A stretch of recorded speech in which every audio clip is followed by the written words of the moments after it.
নিজের পায়ে দাঁড়াইতে না পারেন, কষ্ট করতে না পারেন, সফল হইতে না পারেন, জীবন যে কত কষ্টের হইতে পারে এটাই। এখন তো স্টুডেন্ট অবস্থায় আছেন, নিশ্চয়ই আপনারা বাবা মার উপরে ডিপেন্ড করে আছেন বা ভাইয়ের উপরে ডিপেন্ড করে আছেন, কিন্তু বেশি দিন না, আপনাদের কিন্তু 3 বছর পরেই আপনাদেরকে একা ছেড়ে দেওয়া হবে।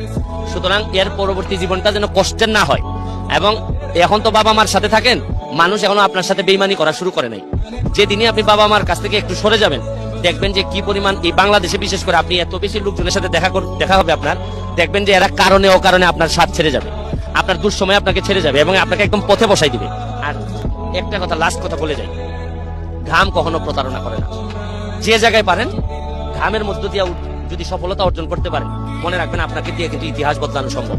আমি জীবনে যত ঘাম ফেলছি, আমার কাছে মনে হয় যে আমার এমপি হওয়া, ব্যারিস্টার হওয়া, সফল হওয়া সবই আমি ঘাম দিয়ে যদি তুলনা করি, মনে হয় না আমার মতো ঘাম অন্য কেউ ফেলছে। যত লন্ডন থেকে শুরু করে বার করতে গিয়ে এই বিভিন্ন অড জব করা থেকে শুরু করে যে পরিমাণ ঘাম ফেলছি, এইটারই মূল্য আমি এখন পাচ্ছি।